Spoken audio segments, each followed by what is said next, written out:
Bismillahirrahmanirrahim. Assalamualaikum warahmatullahi wabarakatuh. Allahumma sholli ala sayyidina Muhammad wa ala ali sayyidina Muhammad. Jumpa lagi dengan kami, Konselor Calaksana, dalam kegiatan bimbingan konseling atau BDR ya, belajar dari rumah bidang bimbingan konseling. Nah, tema kali ini adalah setelah lulus SMP, kita mau melanjutkan kemana? Ke SMA, SMK, atau MA. Sebelum memilih, alangkah baiknya kita mengenal terlebih dahulu apa itu SMA, SMK, atau Madrasah Aliyah SM atau MA ya, agar pilihan kita benar-benar sesuai dengan diri kita, bukan karena ikut-ikutan. Supaya tidak gagal paham, tonton video ini sampai habis. Jangan lupa subscribe, like, dan share untuk mendukung pengembangan channel ini. Ya, ini sekilas tentang SMA dalam foto.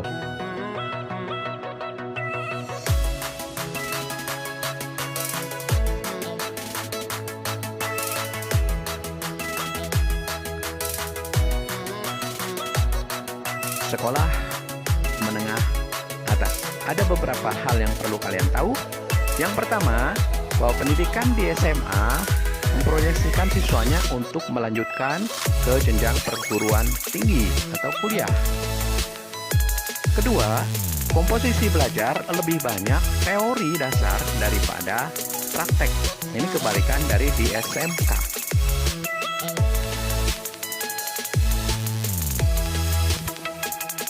Yang ketiga, hanya terdapat 3 jurusan, yaitu Ilmu Pengetahuan Alam atau IPA, Ilmu Pengetahuan Sosial atau IPS, dan Ilmu Bahasa.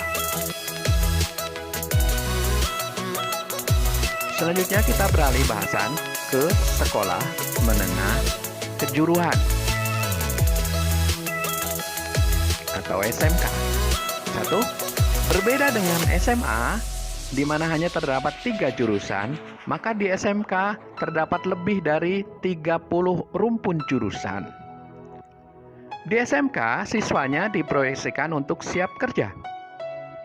Yang ketiga, kurikulum pembelajarannya menekankan lebih banyak praktik daripada teori.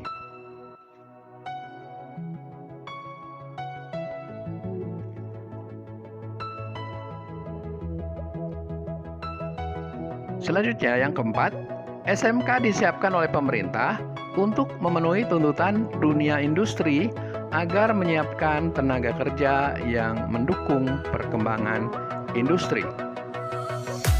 Dan yang kelima, adanya program magang di perusahaan-perusahaan mitranya merupakan daya tarik tersendiri bagi siswa SMP untuk melanjutkan studi ke SMK.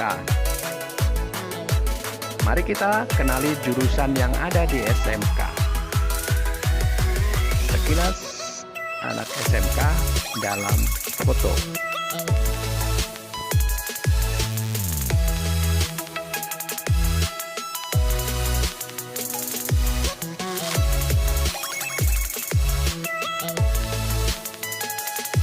Dari Direktorat Pembinaan SMK, Kementerian Pendidikan dan Kebudayaan terhadap 9 bidang keahlian yang terbagi menjadi rumpun-rumpun keahlian lebih dari 30.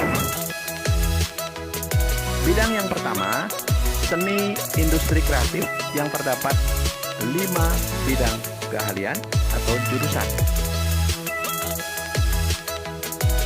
Kedua, agribisnis agroteknologi terdapat 5 program keahlian.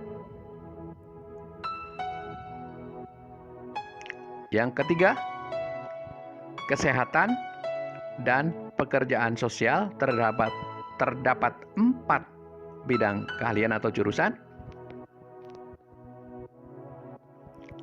Yang keempat, bidang pariwisata terdapat 4 bidang keahlian atau jurusan.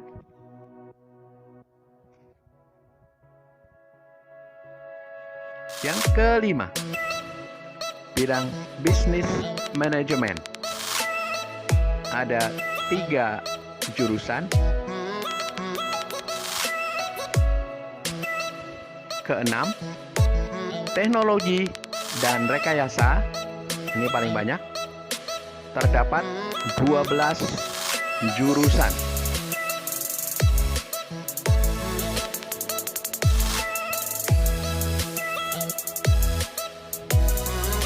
Ini masih sambungan dari teknologi dan rekayasa.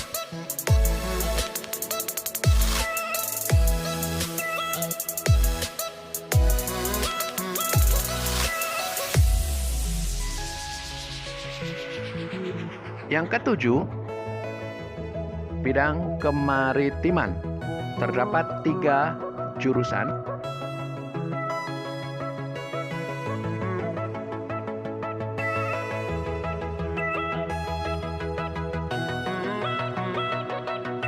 Kedelapan, bidang teknologi informasi. Ada 2 jurusan.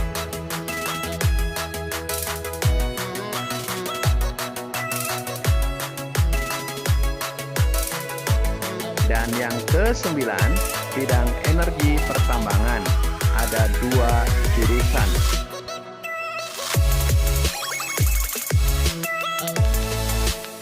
Nah, di SMK juga ada beberapa jurusan unggulan atau jurusan favorit. Berikut ulasannya.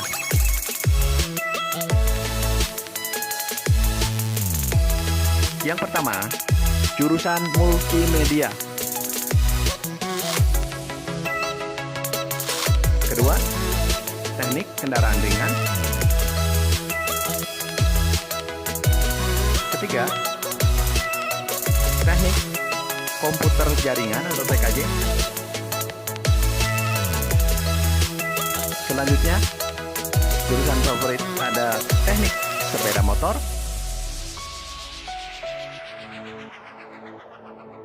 Kemudian ada jurusan teknik otomasi industri, jurusan teknik audio video, jurusan teknik instalasi tenaga listrik, jurusan farmasi, jurusan keperawatan.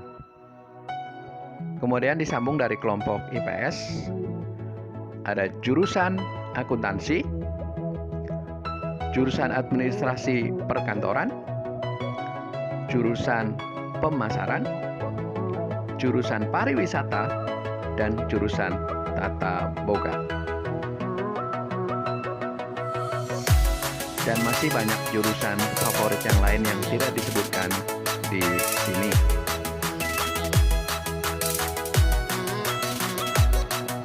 Ini sekilas tentang Madrasah Aliyah dalam kilasan foto.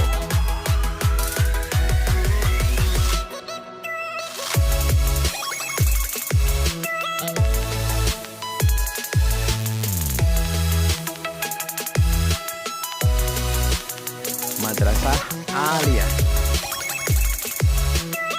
sekolah setingkat SMA, secara kurikulum hampir sama. Hanya dibedakan ada 2 hal yang beda di sini.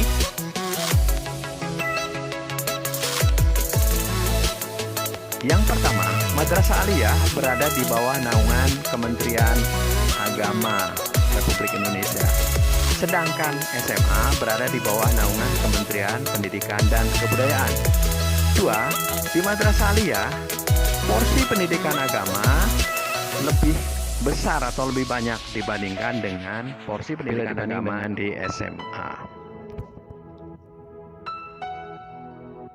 Beberapa hal penting perlu diperhatikan sebelum kita memilih sekolah lanjutan ya. Jadi memilih sekolah bukan main-main. 1. Kita harus memperhatikan bakat, minat, dan kemampuan diri kita. Yang kedua, kita harus memperhatikan faktor peluang. Misalnya, bila bakat memungkinkan tapi peluang sangat kecil, lebih baik kita memilih sekolah atau jurusan yang lain. Yang ketiga, faktor dukungan ekonomi keluarga.